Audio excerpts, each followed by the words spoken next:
An appeals court denying Donald Trump's request to pause that $454 million penalty against him and his business while he appeals his civil fraud trial.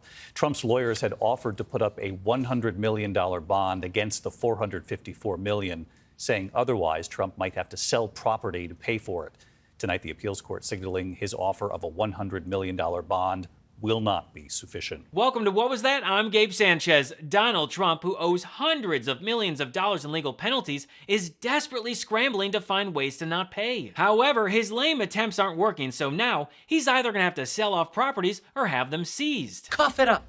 Pay the piper. So let's just recap for everyone how much money Trump is facing in legal penalties. So $65 million in punitives, $11 million in the reputation repair program, and $7.3 million in in the emotional harm, for a total of $83.3 million. That's a high 8-figure award. This morning, Donald Trump owes a staggering penalty after a judge in New York found him liable for frauds that he said leap off the page and shock the conscience. Judge Arthur Engoron ordered Trump to pay $355 million plus interest and barred him from serving in the top role of any New York company, including his own, for 3 years. So altogether, Trump is looking at over $500 million in damages, and thanks to interest, that number only goes up by the second. And if Trump doesn't pay up, New York Attorney General Letitia James is ready to step in. New York Attorney General Letitia James says she's prepared to do everything she can to make sure the former president pays his fine, including, she told us, seizing the buildings that bear his name. If he does not have funds to pay off the judgment, then we will seek, judgment enforcement mechanisms in court, and we will ask the judge to seize his assets. For all the harm that Trump's delays and attacks on Judge Engoron and his court staff have received, I hope that Attorney General James seizes his assets. I mean, seriously, you have MAGA sending this judge white powder in an envelope just for doing his job. We have breaking news in the New York civil fraud case against former President Trump. A source with direct knowledge tells NBC News that a letter containing a white powder was sent to Manhattan Supreme Court Judge Arthur Engoron at his chambers today. And Trump's lawyer, Alina Habba, doesn't seem to know how the legal process works. Andy McCarthy wrote this in National Review. Just a quick thought on this before I let you go, Alina, if I may. He said, to my mind, it's unlikely that Trump's appeal will result in a clean win for either side. The realist in me is not banking on a sweeping appellate win for Trump. I anticipate that he will get material relief in terms of the dollar amount, but I wouldn't hold my breath on the rest of the penalties, and those penalties matter a lot. What do you say to that? I say that I welcome him to be part of the legal team if he thinks he knows the case better than the team that tried it for 11 weeks. I've been on this case for the better of 3 years. I can tell you right now, there are truly no facts that support any of these decisions. And that, again, I can say will be made very clear in our appeal. Well, based on what we've seen in the news, it would seem that most people understand this case better than the lawyer who tried it for 11 weeks. Alina Habba might be the dumbest lawyer that Trump has ever had, and that's saying a lot. I mean, Rudy Giuliani used to be Trump's lawyer. And let's not forget when she said this. Somebody said to me, Alina, would you rather be smart or pretty? And I said, oh, easy. Pretty. I can fake being smart. Alina Habba thought she could fake being smart, but she can't even fake being a lawyer. If you ask me, Alina Habba is public enemy #1, as she has single-handedly cost Trump over $500 million in damages. Alina Habba and Donald Trump used these cases as an excuse to go on TV shows and perform their own personal traveling circus, where defamation and outlandish claims were the featured acts. Like this moment on Newsmax. So Judge Engoron says that he wants this $350 million within 30 days. Now, I know that you're planning on appealing this, but you've still got to put up the full amount pending that appeal. Does Donald Trump have that kind of money sitting around? Yes. I mean, he does. Of course, he has money. You know, he's a billionaire.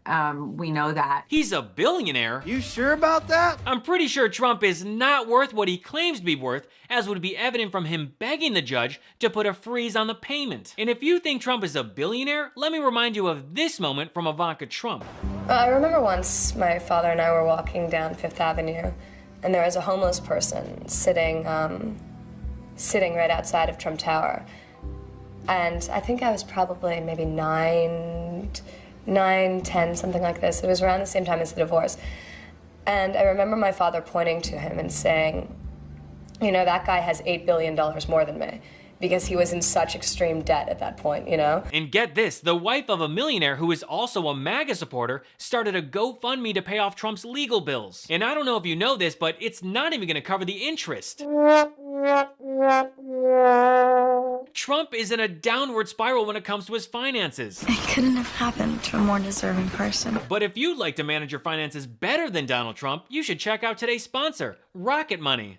I've always struggled with finding time to manage my finances. At the end of a busy week, the last thing I want to do is spend time budgeting all of my expenses or tracking down customer service teams to cancel old subscriptions I no longer use. But now, I use Rocket Money, and it does all that for me. With Rocket Money, I have full control over my subscriptions and a clear view of my expenses. I can see all of my subscriptions in one place, and if I see something I don't want, Rocket Money can help me cancel it with a few taps. I love how the dashboard shows me this month's spending compared to last month, so I can clearly see my spending habits. Plus, they'll help me create a custom budget and keep my spending on track. Rocket Money will even try to negotiate lower bills for you by up to 20%. All you have to do is submit a picture of your bill, and Rocket Money takes care of the rest. They'll deal with customer service for you. Rocket Money is a personal finance app that finds and cancels your unwanted subscriptions, monitors your spending, and helps lower your bills so you can grow your savings. Rocket Money has over 5 million users and has saved a total of $500 million in canceled subscriptions, saving members up to $740 a year when using all of the app's features. Stop wasting money on things you don't use.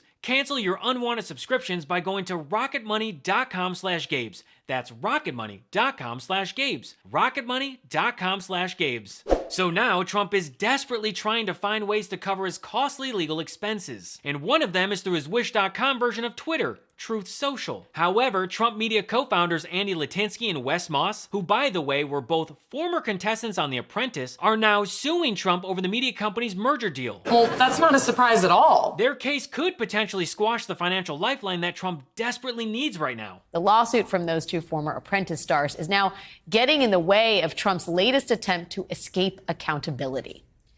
Right now, Trump is on the hook for more than $500 million from his civil fraud and defamation lawsuits. At the same time, Trump is in the middle of a big deal to try and effectively sell that Twitter knockoff for billions of dollars, the company that Andy Litinsky and Wes Moss helped Trump create. A lot of people think Trump could try and use the proceeds from that sale to pay his legal bills. That way, he could avoid having to sell off his precious real estate holdings and get Truth Social's investors to cover the cost of his misdeeds.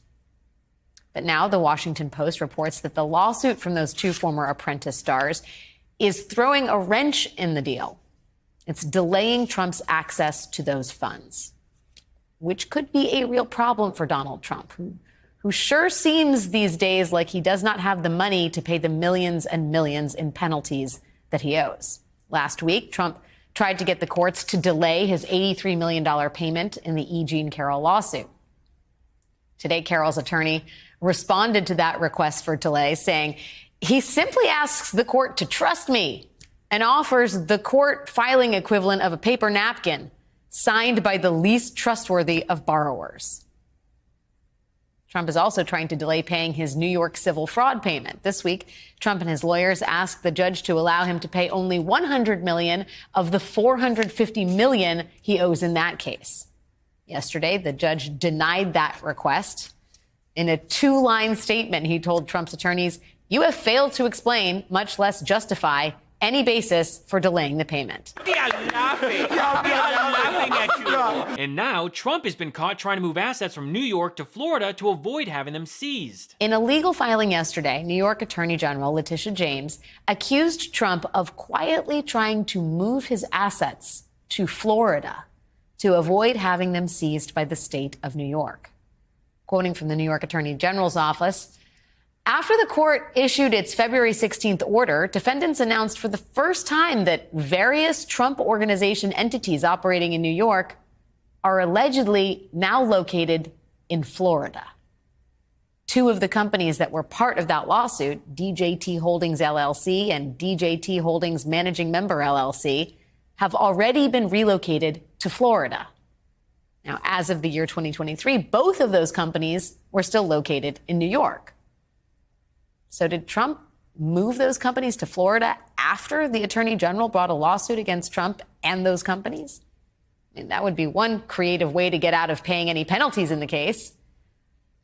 And it sounds like the court was concerned that Trump would do something exactly like that, which is why at the very beginning of this case, the judge here barred Trump from moving his assets out of the state. But before you freak out, you have to remember this. Even with an impending appeal, Trump must either put all $355 million in escrow with the court or post a portion of it as a bond with interest. And David, tonight the Attorney General is telling us she is determined to make Trump pay, even if it means seizing this building or others long in the Trump portfolio. Well, that's all for me today. Thanks so much for watching, and feel free to follow me at I Am Gabe Sanchez. And if you're a fan of what I'm doing and want to contribute to the show, you can subscribe to my Patreon at patreon.com/IamGabeSanchez. Over there, you'll get early access to episodes, bonus content, and exclusive merch. So until next episode, I'm Gabe Sanchez, and this has been What Was That?